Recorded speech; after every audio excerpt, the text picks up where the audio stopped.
Next one, let's see about forms of power sharing.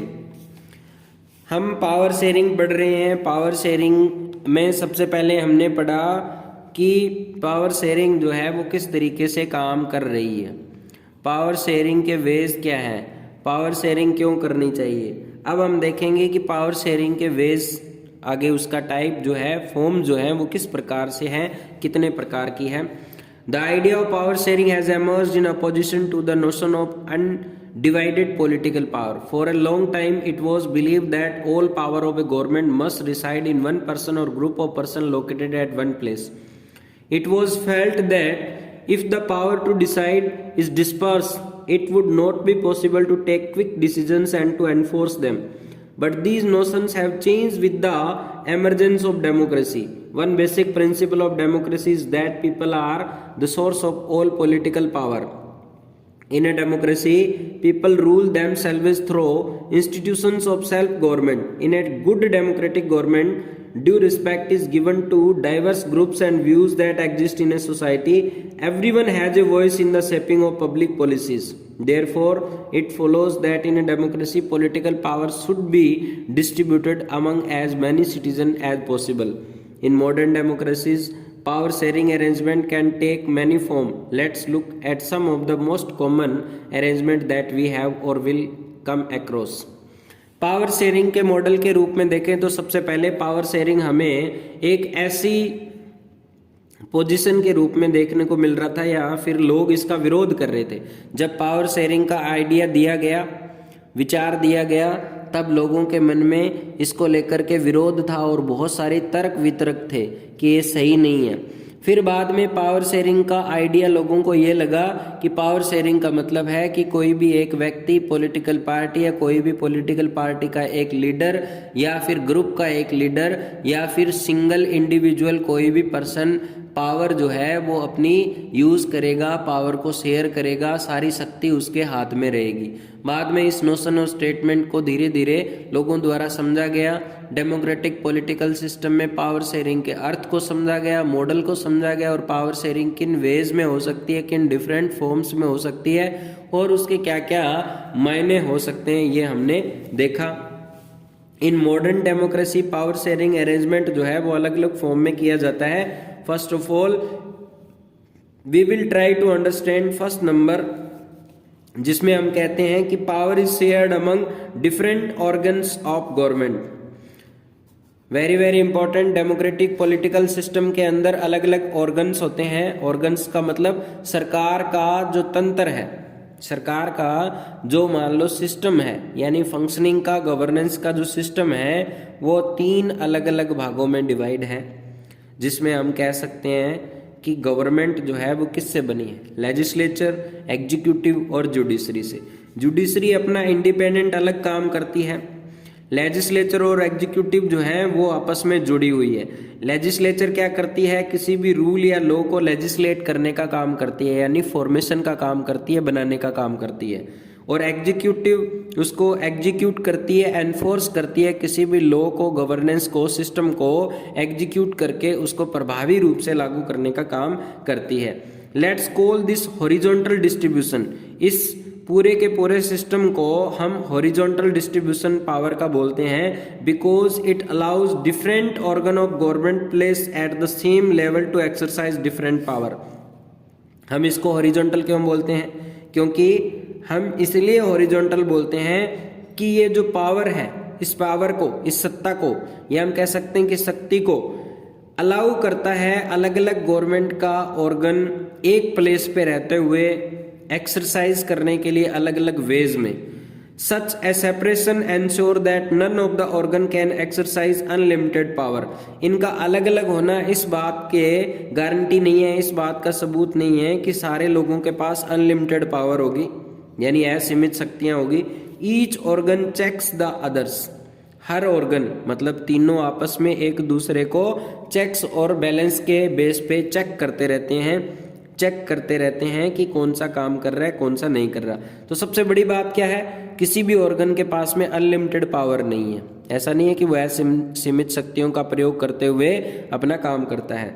दूसरी बड़ी बात क्या है कि कोई भी ऑर्गन अपना मनमर्जी नहीं कर सकता, कोई भी अपनी मनमानी से काम नहीं कर सकता, इसीलिए आपस में इन दोनों का चेक्स या इन तीनों का चेक्स और बैलेंसेस का सिस्टम बना हुआ है जिसमें एक दूसरे को चेक करते रहते हैं। This result in a balance of power among various institution, इससे हमें अलग अलग इंस्टीट्यूशंस के बीच में जो पावर का बैलेंस है उसको समझने का मौका मिलता है। Last year we studied that in democracy even though minister and government official exercise power they are responsible to the parliament or state assembly। Last year यानी 9th क्लास के चैप्टर में हमने डेमोक्रेसी में ये पढ़ा था कि जो हम सरकार बनाते हैं और सरकार के अंदर जो हमारे मंत्री होते हैं या सरकार के अंदर हम कह सकते हैं कि स्टेट असेंबली के लिए जो हम अपने एमएलए चुन के भेजते हैं और जो हमारी लोकसभा के लिए हम एमपी मेंबर ऑफ पार्लियामेंट संसद के लिए जो हम मेंबर चुन के भेजते हैं, ये सरकार में रह के गवर्नमेंट में रह के अपना फंक्शनिंग करते हैं और इस प्रकार से हम देखते हैं कि ये अपना गवर्नमेंट ऑफिशियल्स के साथ मिलके पावर को एक्सरसाइज करते हैं, यानी पावर को लागू करते हैं और अपनी शक्तियों का प्रयोग करते हुए काम करते हैं। सिमिलरली ऑल्दो जजेस are appointed by the executive, executive क्या करती है, जजेस को अपॉइंट करती है, जजेस मतलब न्यायाधीशों को अपॉइंट करती है और अलग अलग जगह पे वो अपना काम करते हैं, चाहे वो स्टेट लेवल के कोर्ट्स हों या फिर डिस्ट्रिक्ट लेवल के कोर्ट्स हों या फिर हम कह सकते हैं कि नेशनल लेवल के कोर्ट्स हों। तो नेशनल लेवल के कोर्ट्स में सबसे बड़ा जो कोर्ट काम करता है उसका नाम सुप्रीम कोर्ट, और लोकल जो अपने कह सकते हैं कि किसी डिस्ट्रिक्ट लेवल पे जो काम करते हैं उनको डिस्ट्रिक्ट कोर्ट्स बोलते हैं, और जो स्टेट लेवल पे सबसे बड़ा कोर्ट है उसको हाई कोर्ट बोलते हैं। They can check the functioning of executive और laws made by the legislatures, this arrangement is called a system of checks and balances. आपको यहाँ क्वेश्चन पुट किया जा सकता है कि चेक्स एंड बैलेंसेस क्या है, जो हम हमारी जुडिशरी एग्जीक्यूटिव को और लेजिस्लेचर को चेक करती है और तीनों आपस में अपनी अपनी पावर का इस्तेमाल करते हुए अपना अपना काम करते हैं और तीनों आपस में एक दूसरे को चेक करते हैं, इसको चेक्स एंड बैलेंस भी बोला जाता है। सेकंड नंबर पे फॉर्म ऑफ पावर शेयरिंग में कहता है कि power can be shared among different government at different levels. Government के अलग अलग लेवल जो हैं उनके ऊपर पावर को शेयर किया जाता है। अ general government for the entire country and government at the provincial और रीजनल लेवल। देखो अलग अलग लेवल पे अलग अलग सरकारों के काम हैं और लेवल भी 3 है, अलग अलग है। लोकल लेवल पे लोकल गवर्नमेंट काम करती है, प्रोविंशियल और स्टेट लेवल पे स्टेट गवर्नमेंट काम करती है, स्टेट असेंबली वहाँ उससे इलेक्टेड रिप्रेजेंटेटिव काम करते हैं, और सेंट्रल लेवल पे सेंट्रल लेजिस्लेचर या हम कह सकते हैं कि सेंट्रल हमारी जो लोकसभा है या हमारा पार्लियामेंट्री सिस्टम है वो काम करता है ताकि गवर्नमेंट की फंक्शनिंग हो। तो तीनों इसके अलग अलग लेवल हो गए और तीनों अपने अपने लेवल पे काम करते हैं। Such a general government for the entire country is usually called federal government.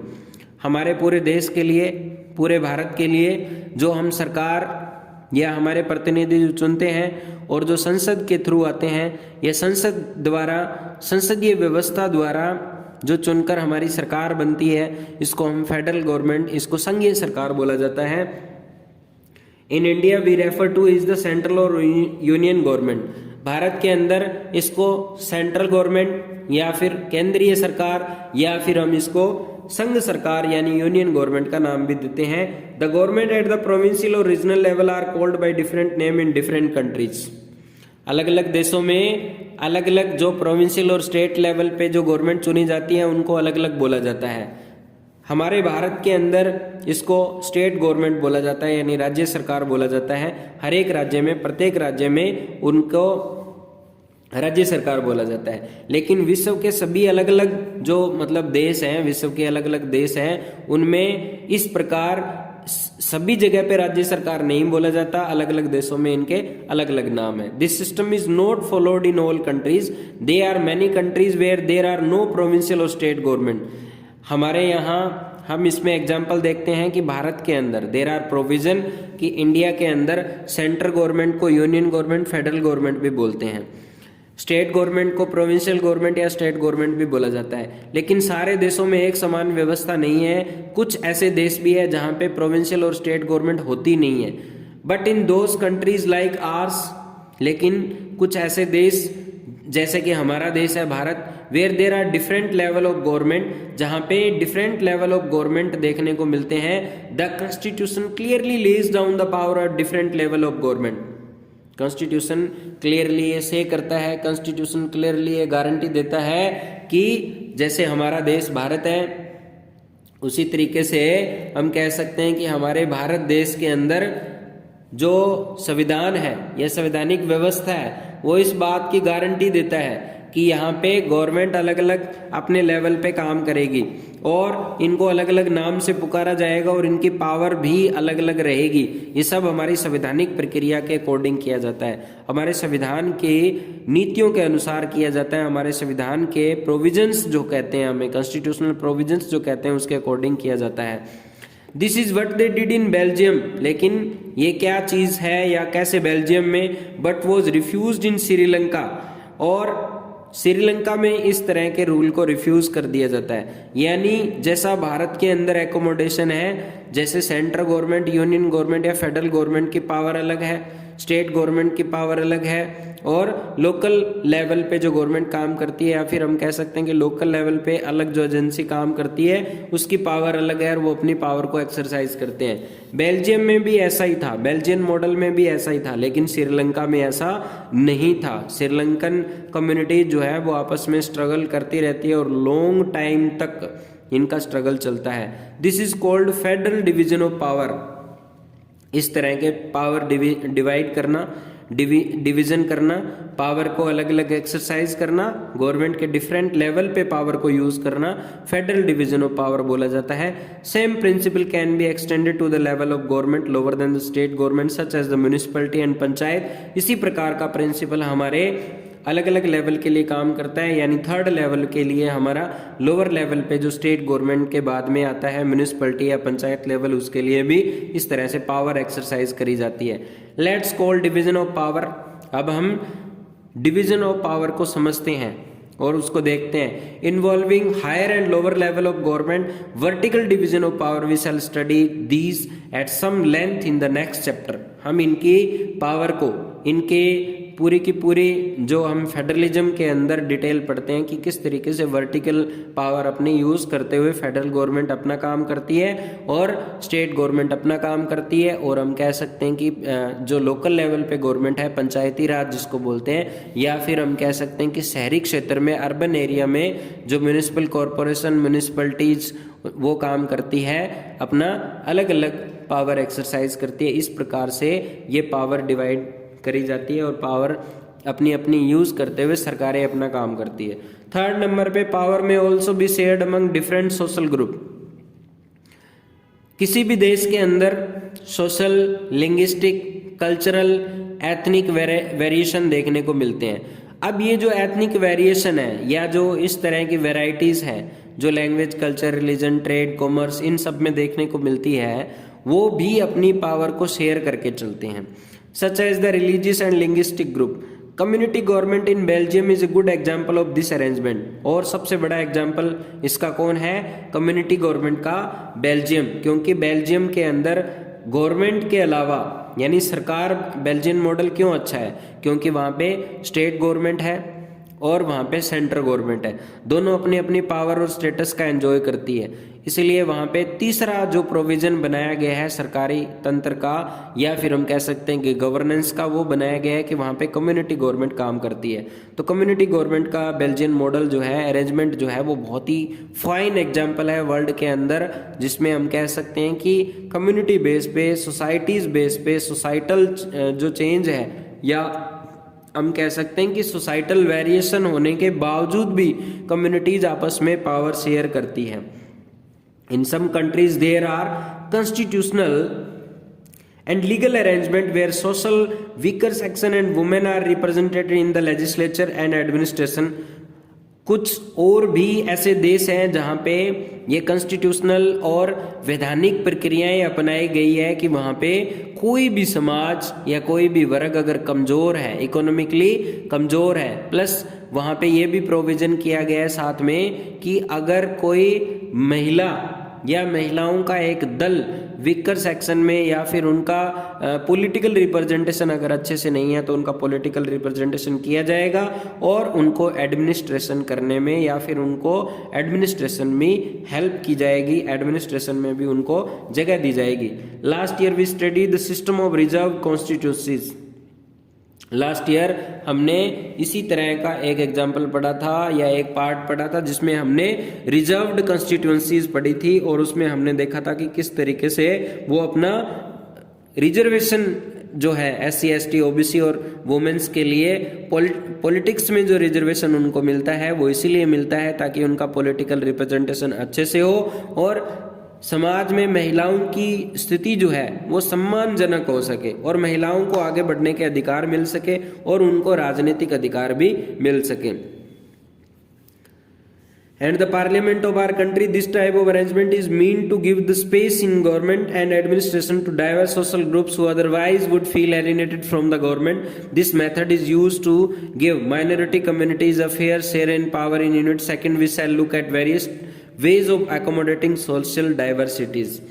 हमने देखा कि कॉन्स्टिट्यूशन में ये सारी चीजें प्रोविजन में लेज डाउन है कि किसी भी स्तर पे किसी भी लेवल पे अगर लगता है कि महिलाओं का रिप्रेजेंटेशन सही नहीं है, अगर किसी भी स्तर पर ये लगता है कि किसी वीकर सेक्शन ऑफ सोसाइटी या पर्टिकुलर किसी कॉमन सोसाइटी या फिर किसी सेक्शन का पॉलिटिकल रिप्रेजेंटेशन नहीं हो रहा है, तो इसके लिए हमने प्रोविजंस बना दिए। उनको ये नहीं लगना चाहिए कि वो एलिनेटेड है। एलिनेटेड का मतलब वो कमज़ोर वर्ग में आते हैं या अन्य अपने कह सकते हैं कि उनको ऐसा फील नहीं होना चाहिए कि उनको पीछे रखा जा रहा है, उनको बैक किया जा रहा है या वो बैकवर्ड स्टेटस उनका देखने को मिल रहा है। इसके लिए सरकार ने कुछ प्रोविज़न बना दिए। इसके लिए रिजर्वेशन सबसे बड़ा एक पार्ट जो है वो महिलाओं के लिए देखने को मिल रहा है, जिसमें महिलाओं के लिए पॉलिटिकल रिप्रेजेंटेशन बढ़ाने के लिए, वुमेन्स का पॉलिटिकल रिप्रेजेंटेशन बढ़ाने के लिए महिलाओं का स्टेटस जो है वो सम्मानजनक देखा जाता है जब उनको पॉलिटिक्स में अपना रिप्रेजेंटेशन और अच्छा करने के लिए, एडमिनिस्ट्रेशन में आने के लिए, लेजिस्लेचर में आने के लिए, गवर्नमेंट की फंक्शनिंग को समझने के लिए या फिर हम कह सकते हैं कि बड़े बड़े अधिकारी मंत्री बनने के लिए उनको रिजर्वेशन जो है वो फिक्स किया गया और 1/3 रिजर्वेशन का प्रोविजन जो है वो उनके लिए बहुत ही अच्छे से लागू किया गया है ताकि पावर शेयरिंग का फेयर यूज भी हो सके और उनका जीवन भी अच्छे से चल सके, वो अपने आप को एलिनेटेड फील ना करें और एकोमोडेशन सोशल डाइवर्सिटीज के बीच में हो सके अच्छे से। Fourth and last, power sharing arrangement can also be seen in the way political party, pressure group and movement control और इन्फ्लुएंस दोज इन पावर। हमें पॉलिटिकल पार्टीज में, प्रेशर ग्रुप से में और मूवमेंट्स में भी पावर शेयरिंग देखने को मिलता है। देखो, कोई भी पॉलिटिकल पार्टी चाहे वो इलेक्शन कंटेस्ट कर रही है, चाहे वो हम कह सकते हैं कि गवर्नमेंट फॉर्म कर रही है या रन कर रही है, अगर वो पावर को शेयर करके नहीं चलती है या पावर शेयरिंग अरेंजमेंट को सही तरीके से ध्यान में रख के नहीं चलती है तो वो पॉलिटिकल पार्टी लॉन्ग टाइम तक सरवाइव नहीं कर सकती। दूसरी बात, उस पॉलिटिकल पार्टी का ऑर्गेनाइजेशन जो है वो धीरे धीरे वीक होता जाएगा। तीसरी बात, उस पॉलिटिकल पार्टी की फंक्शनिंग जो है वो फेयर नज़र नहीं आएगी, अच्छे से नज़र नहीं आएगी। तो इस तरह से हम कह सकते हैं कि कोई प्रेशर ग्रुप है, अगर उस प्रेशर ग्रुप में बहुत सारे नेता आ जाए, बहुत सारे लोग जो हैं वो नेता बनकर आ जाएं, एक दूसरे की बात ना माने और आपस में लड़ाई झगड़े करने लगे, तो वो प्रेशर ग्रुप नहीं रह जाएगा और सरकार उनकी बात भी नहीं सुनेगी। इसी प्रकार से आंदोलन में होता है। किसी भी आंदोलन में, किसी भी मूवमेंट के अंदर अगर पावर शेयर करके नहीं चला जाएगा तो वो आंदोलन या मूवमेंट सक्सेस नहीं होगा। In a democracy, the citizen must have freedom to choose among various contenders for power.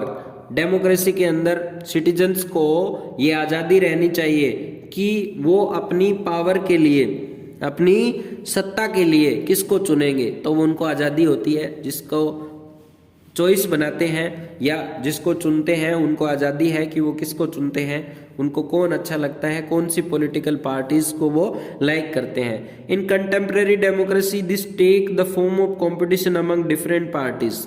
तो समकालीन लोकतंत्र के अंदर हम देखते हैं कि बहुत सारी पॉलिटिकल पार्टीज के अंदर इस तरह का कंपटीशन देखने को मिलता है, जिसमें एक दूसरे से वो होड़ लगाती हुई अपने इलेक्शन को कंटेस्ट करती है।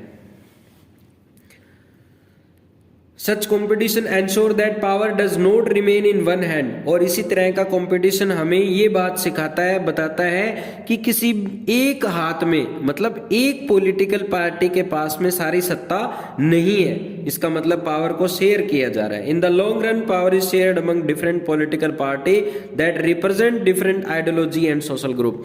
और लंबे समय तक किसी भी डेमोक्रेसी के अंदर ये देखा जाता है कि इस तरह से पॉलिटिकल पार्टीज के बीच में कंपटीशन ये दिखा रहा है हमें कि पॉलिटिकल पार्टीज अपने अलग अलग आइडियोलॉजी, आदर्शवादी विचारधाराएं और अलग अलग सामाजिक समूह जो उनके हैं, सोशल ग्रुप जो है, उससे हमें पता चल रहा है कि पावर शेयरिंग का अच्छा एग्जाम्पल देखने को मिल रहा है। पावर शेयरिंग हो रही है। Sometime this kind of sharing can be direct. कई बार इस तरह की पावर शेयरिंग जो है वो डायरेक्ट होती है, लेकिन कई बार व्हेन 2 और more party form alliance to contest election, कई बार किसी भी इलेक्शन में फेयर मेजोरिटी ना होने के कारण कुछ पार्टियां अलाइंस बना लेती है, कोलाइड कर लेती है या कोलिशन कर लेती है, इलेक्शन कंटेस्ट कर लेती है, तो आपस में अपनी आइडियोलॉजी और व्यूज को वो शेयर करके चलती है। तो इस तरह के एग्जाम्पल भी हमें देखने को मिलते हैं। If their alliance is elected, अगर उनका अलायंस इलेक्टेड है, दे फॉर्म ए कोलिशन, और वो कोलिशन बनाते हैं, यानी आपस में कोलाइड कर लेते हैं, कोलिशन बना लेते हैं, ग्रुप बनाते हैं, 10 शेयर पावर और अपनी पावर को शेयर करते हैं। In a democracy we find interest group such as those of trader, businessman, industrialist, farmer and industrial worker. They also will have a share in governmental power either through participation in governmental committees और bringing influence on the decision making process. In unit 3 we shall study the working of political party, pressure group and social movements. आपने देखा होगा business group, traders के group, या हम कह सकते हैं कि सोसाइटीज के बहुत सारे अलग अलग जो वेरियस सोसाइटीज के ग्रुप्स हैं वो बने होते हैं। किस लिए बने होते हैं? ताकि अलग अलग लोगों के, अलग अलग कम्युनिटीज के, अलग अलग ट्रेडर्स के इंटरेस्ट को कवर किया जा सके, उनके इंटरेस्ट को समझा जा सके, उनके इंटरेस्ट से पता लगाया जा सकता है, और वो कोई भी अपने इंटरेस्ट की या कम्युनिटी की बात को गवर्नमेंट तक पहुंचा सकते हैं। तो ये पावर शेयर जो है वो बहुत ही हमें इससे फेयर देखने को मिलता है, और इससे हमें पावर शेयर जो है उसके एग्जाम्पल को समझने में या फिर पावर शेयर करने में हमें उसका वेरिएशन जो भी उसमें देखने को मिलता है उसको अच्छे से समझ के पावर शेयर का ये